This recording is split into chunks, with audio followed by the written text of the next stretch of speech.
नमस्कार मित्रांनो, माझ्या एम के मॅथमॅन चॅनलवर तुमचं स्वागत. जर तुम्ही अजूनही जुन्याच पद्धतीने गणिते सोडवत असाल, तर यावेळची वर्दी विसरून जा.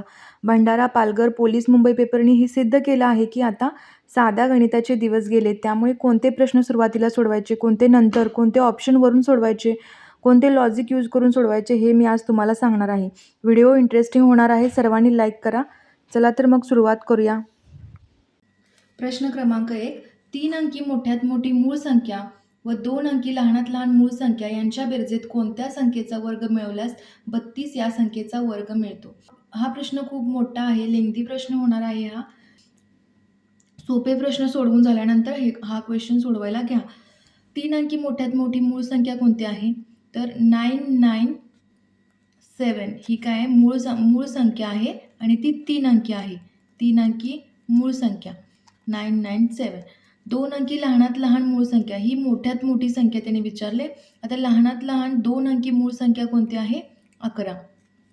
यांच्या बेरजेत कोणत्या संख्येचा वर्ग मिळवायचा? आता यांची बेरीज करूया. किती होणार? 8. आता यामध्ये कोणत्या संख्येचा वर्ग मिळवल्यास 32 या संख्येचा वर्ग मिळतो? या संख्येमध्ये कोणत्या संख्येचा वर्ग मिळवला? ही संख्या कोणती आहे? Plus x² is equal to आपल्याला 32चा वर्ग पाहिजे. 32चा वर्ग काय आहे? 32चा वर्ग आहे 1024. x² काय येईल? 1024 मायनस 1008. x² काय येईल? 1024 मायनस 1008.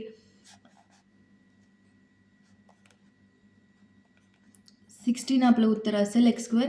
आता या दोन्ही साईडचं वर्गमूळ घेऊया. x बरोबर 4 आपलं उत्तर असेल 4. ऑप्शन क्रमांक सी आपलं उत्तर असेल. क्रमांक 2. रामरावांकडून शामरावांनी 26 जानेवारी 2016 पासून 21 मार्च 2016 या तारखेपर्यंत दररोज 1.5 लिटर दूध घेतले.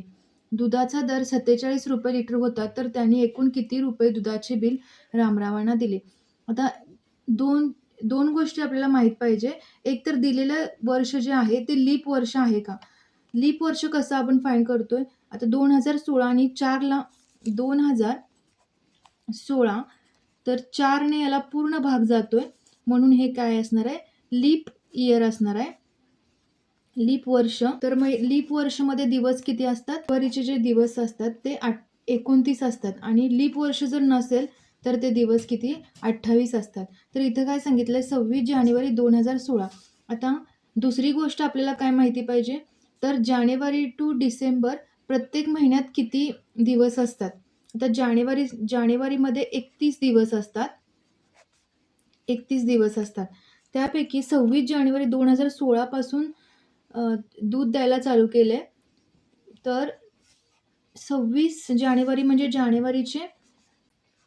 जानेवारी महिन्याचे 6 दिवस, फेब्रुवारी महिन्यातील 29 दिवस आणि मार्च महिन्यातील 21 मार्चपर्यंत दूध चालू राहणार आहेत, म्हणजेच 21 दिवस मार्चचे. असे मिळून टोटल 56 दिवस दूध असणार आहे. आता 1.5 लिटर दूध त्यांनी घेतलेलं आहे. 1.5 लिटर दूध त्यांनी घेतलेलं आहे म्हणजे 56 गुणिले 1.5 लिटर. 1.5 1.5 लिटर इथं दररोज 1.5 लिटर म्हणजे 1.5 लिटर. किती झाले हे? 84 लिटर झाले. आता 84 लिटरचे 47 रुपयेने बिल किती होणार आहे? 3948. पर्याय क्रमांक बी आपलं उत्तर असेल. प्रश्न क्रमांक 3.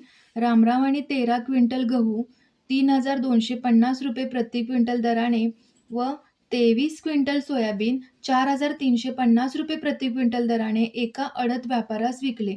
व्यापाऱ्याने त्यावर -3% दराने अडत आकारली तर रामरावांना किती रुपये मिळतील? असा प्रश्न आहे. क्विंटल गहू किती आहेत? 13 क्विंटल. 3250 रुपये प्रति क्विंटल म्हणजेच 1 क्विंटल 3250 म्हणजेच 13 क्विंटलची किंमत किती होईल? 13 गुणिले 3250 42,250 आपलं उत्तर येईल. टोटल गहू किती रुपयाचे झाले? 42,250. आता 23 क्विंटल सोयाबीन 4,350 रुपये प्रति क्विंटल दराने. म्हणजेच सोयाबीन किती रुपयाचे होतील? क्विंटल सोयाबीन 4,350 रुपये प्रति क्विंटल दराने, म्हणजे 1,50,000 रुपये काय होईल? याची टोटल किंमत होईल. आता दोन्हींची किंमत किती होणार आहे? गहू आणि सोयाबीन यांची विक्री किंमत टोटल किती होईल? विक्री किंमत टोटल होईल 42,250 अधिक 1,50,000 रुपये. याची टोटल किंमत किती होईल? 1,42,300 होईल. 1,42,300. नंतर क्वेश्चनमध्ये काय सांगितलंय? व्यापाऱ्याने त्यावर 3% दराने अडत आकारली. म्हणजेच 3% कमिशन घेतले त्यांनी याच्यावर त्या व्यापाऱ्याने. तर अडत म्हणजेच काय? कमिशन. तर 3% घेतलेला आहे 1,42,300 वरती. तर किती कमिशन आहे ते? 4,200 काय असणार आहे? कमिशन आहे. रामरावांना किती रुपये मिळतील असा प्रश्न आहे. तर रामरावांना किती मिळतील? टोटल आपल्याकडे किती होते? 1,42,300 वजा टोटल किती रुपयाची विक्री झालेली आहे? टोटल विक्री झालेली आहे 1,42,300 वजा कमिशन वजा होणार. अडत जी आहे ती वजा होणार या टोटलमधून, टोटल विक्री किमतीतून. आपलं उत्तर असेल अंक ए, आपलं उत्तर असेल. प्रश्न क्रमांक 4. एका शाळेतील इयत्ता 8वीच्या मुलांची संख्या मुलींच्या संख्येच्या दुपटीपेक्षा 10ने कमी आहे. त्या वर्गातील एकूण विद्यार्थी संख्या 71 असेल तर मुलांची संख्या किती? या प्रश्नामध्ये 2 अननोन आहेत. एक तर मुलांची संख्या दिलेली नाही आणि एक मुलींची संख्या दिलेली नाही. जर दोन्हीपैकी एकाची जर दिली असती तर आपण इथं ऑप्शनवरून गेलो असतो. तर आपण एक्स अशी मुलांची संख्या मानूया. मुलांची संख्या एक्स, म्हणजे बॉईज किती असतील? एक्स असतील आणि मुली किती असतील? वाय असतील. तर वर्गातील एकूण विद्यार्थी संख्या 71 आहे. म्हणजे X plus Y is equal to 71. ती संख्या, मुलांची संख्या काय आहे? एक्स. मुलींच्या संख्येच्या दुपटीपेक्षा 10ने कमी. मुलींची संख्या आहे वाय, त्याची दुप्पट करायची आणि 10ने कमी म्हणजेच वजा 10. तर हे इक्वेशन थोडं सिम्प्लिफाय करूया. X minus 2y is equal to -10. Equation number first आहे हे इक्वेशन नंबर सेकंड. आता इक्वेशन फर्स्टमधून इक्वेशन सेकंड मायनस करूया.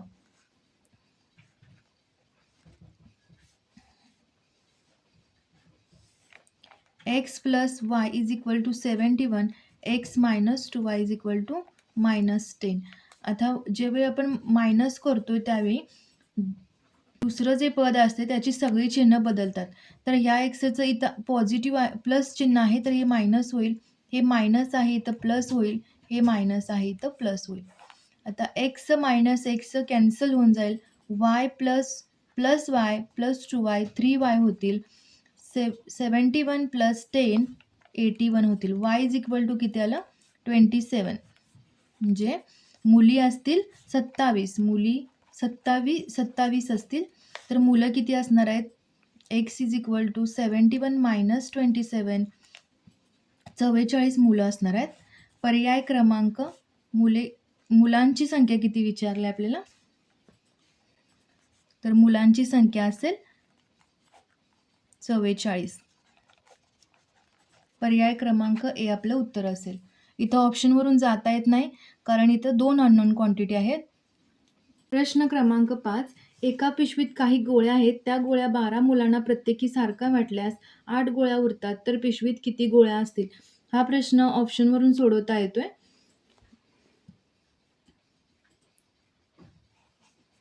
तर ऑप्शन ए चेक करूया. ऑप्शन एलिमिनेशनचा फॉर्म्युला आपण इथे यूज करणार आहे. ऑप्शन ए किती आहे? 30. 12 मुलांना समान वाटतोय म्हणजेच काय? एका मुलाला किती? 2 गोळ्या. 12 दोन्ही 24. शिल्लक किती राहतात? शिल्लक राहतील 6. ऑप्शन बी घेतला. ऑप्शन बी काय आहे? 28 भागिले 12. 12 दोन्ही 24 म्हणजे प्रत्येक मुलाला काय होईल? 2 चॉकलेट. शिल्लक किती राहतील? 28 वजा 24 शिल्लक राहतील 4. Option C 80. प्रत्येक मुलाला 6 गोळ्या मिळणार. 12 संग 72 6 गोळ्या मिळणार. शिल्लक किती गोळ्या राहतील? 8. ऑप्शन डी बघा इथे किती आहे? 84. 12 सत्ती 84. प्रत्येक मुलाला 7 वाटल्या गोळ्या तर शिल्लक 0 राहणार आहेत. गोळी त्याच्यामध्ये शिल्लक राहणार. तर यामध्ये काय सांगितलं? प्रत्येकी सारख्या वाटल्यास 8 गोळ्या उरतात. तर ऑप्शन 3 सी मध्ये आपल्याला काय 8 गोळ्या शिल्लक राहिलेल्या आहेत. म्हणजेच ऑप्शन सी आपलं उत्तर असेल. 80 गोळ्या त्या पिशवीत असतील. पर्याय क्रमांक सी. मित्रांनो, पेपर काढणारा तुम्हाला कठीण प्रश्न का देतो? तुम्हाला अडकवण्यासाठी. पण त्यांना हे माहीत नाही की आपल्याकडे ऑप्शन एलिमिनेशन नावाचं शस्त्र आहे. ते यूज करून आपण इथे कोणताही अवघड प्रश्न सॉल्व्ह करू शकतोय.